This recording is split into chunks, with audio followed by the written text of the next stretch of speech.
குருபியோ நமக. Cosmic connection Jayalakshmi Sriram. Sani பெயர்ச்சியின் பலன்களை பார்த்து கொண்டிருக்கிறோம். அந்த வரிசையிலே சிம்ம ராசிக்காரர்களே, உங்களுக்கான சில பலன்களை தெரிந்து கொள்ளலாம். வரும் மார்ச் மாதம் 29ஆம் தேதி நடக்கப் போகின்ற சனி பெயர்ச்சியானது உங்களது அஷ்டம ஸ்தானத்திற்கு வருகின்றது. சனி என்பவன் நம் எல்லோருக்குமே தெரியும். அவன் நமக்கு ஒரு தர்மவான், நியாயவான். எல்லோருக்கும் பலாபலன்களை சரியான முறையில் தான் கொடுக்கக்கூடியவன். இந்த சனியை பொறுத்தவரை உங்களுக்கு போன 2.5 ஆண்டுகளுக்கு சப்தம ஸ்தானத்தில் இருந்து உறவு சிக்கல்களை, கணவன் மனைவி கருத்து வேறுபாடுகளை போன்ற விஷயங்களை கொடுத்து கொண்டிருந்தான் என்றாலும் இப்பொழுது அஷ்டம ஸ்தானத்திற்கு வருவதன் மூலமாக இன்னும் பல சிக்கல்களை அதிகமாகத்தான் கொடுக்க போகிறான். இதற்காக நீங்கள் பயந்து கொள்ள வேண்டாம். என்ன இவங்க எப்போ பார்த்தாலும் சிக்கல், கஷ்டம், நஷ்டம், விரயம் அப்படின்னு சொல்கிறாங்களேன்னு பயப்பட வேண்டாம். காரணம், தனிப்பட்ட ஜாதகத்திலே நமக்கு கிரக நிலை நல்ல முறையிலே அமைந்திருந்தால், அல்லது நமக்கு இப்பொழுது சனி தசையோ, சனி புக்தியோ, சனி அந்தரமோ இல்லாமல் இருந்தால் நிச்சயமாக இந்த சனியின் மாற்றம் நமக்கு நல்ல பலன்களைத்தான் கொடுக்கும்.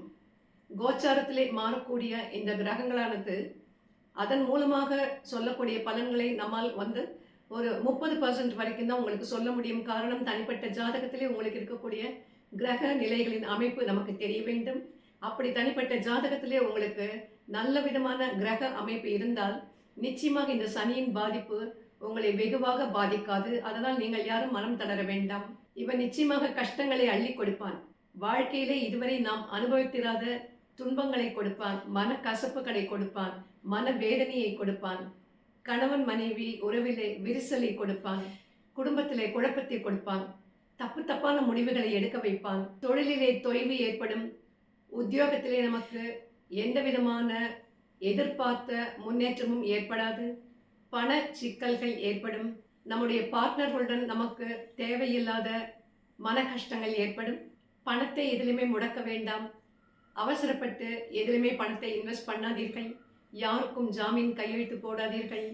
ஷூரிட்டி செக்யூரிட்டி யாருக்காகவும் நீங்கள் கொடுக்காதீர்கள். உங்களுக்கு போட்ட பணமே திரும்பி வராத போது அடுத்தவருக்கு நீங்கள் ஜாமீன் போட்டால் நிச்சயமாக அது பீத்து கொண்டு போய்விடும். எனவே தயவு செய்து இந்த மாதிரி விஷயங்களிலே மிக மிக ஜாகிரதையாக இருங்கள். உடல் அசௌக்கியங்கள் அடிக்கடி ஏற்படும். ஏதாவது ஒரு உடல் உபாதையை கொடுத்து கொண்டே இருக்கும்.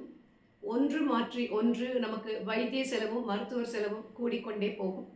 எதிர்பாராத விபத்துக்கள் ஏற்படுவதற்கு வாய்ப்புகள் அதிகமாக இருக்கிறது. எனவே வண்டி வாகனங்கள் ஓட்டும் பொழுது தயவு செய்து அதிக கவனத்துடன் நீங்கள் இருக்க வேண்டியது மிக மிக அவசியம். 2 வீலர் ஓட்டுபவர்களாக இருந்தால் தயவு செய்து ஹெல்மெட் போட்டுக் கொள்ளாமல் வெளியில் செல்ல வேண்டாம். முடிந்தவரை பயணத்தை தவிர்த்து விடுங்கள் அல்லது தள்ளி போடுங்கள். காரணம், எதிர்பாராத விபத்து. நம்ம என்னதான் கரெக்டாக வண்டி ஓட்டினாலும், நம்ம எவ்வளோதான் இண்டிகேட்டர் போட்டு கொண்டு போனாலும், எவ்வளோதான் ரோட் ரூல்ஸை ஃபாலோ பண்ணி கொண்டு போனாலுமே எதிரிலே பின்னாலே பக்கத்திலே வரக்கூடிய வண்டிகள் மூலமாக நமக்கு பிரச்சனைகள் ஏற்படும் என்பது தவிர்க்க முடியாதது. எனவே தயவு செய்து வண்டி வாகனங்களிலே அதிக கவனத்துடன் நீங்கள் பயணம் செய்யுங்கள்.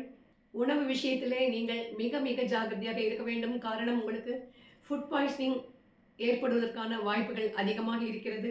வயிற்று தொந்தரவு, ஜீரண பிரச்சனை, ஜீரண கோளாறு போன்றவை நிச்சயமாக, அல்லது டயரியா போன்ற விஷயங்களால் நீங்கள் அவதிப்படுவீர்கள். யாருக்கும் ஜாமீன் கையெழுத்து போடாதீர்கள்.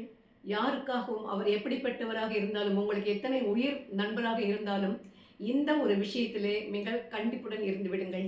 தொழில் ரீதியாகவோ அல்லது நம்முடைய அந்தஸ்து பாதிக்கப்படுவதன் மூலமாகவோ சில அவமானங்களை நாம் நிச்சயமாக சந்திக்க நேரிடும். எனவே முன்கூட்டியே அதை நாம் யோசித்து தவிர்த்து விடுவது நல்லது. நல்லவர்களையும் கெட்டவர்களாக மாற்றக்கூடிய ஒரு நேரம் இது. தயவு செய்து உங்களுடைய வாக்கிலே நீங்கள் அதிக கவனம் செலுத்த வேண்டும். உங்கள் கூறிய நாக்கை உபயோகித்து டக்கென்று யாரையும் கடிந்து கொள்ளவோ எடுத்திருந்து பேசவோ வேண்டாம். வார்த்தைகள் தடிப்பதன் மூலமாக நீங்கள் பல உறவுகளை இழக்க நேரிடும். முடிந்தவரை ஆன்மீக மார்க்கத்திலே கவனத்தை செலுத்துங்கள். பல தான தர்மங்கள் செய்யுங்கள்.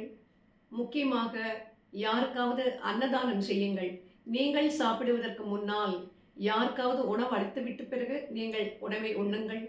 செய்யக்கூடிய தர்மமானது நிச்சயமாக தலை காக்கும்.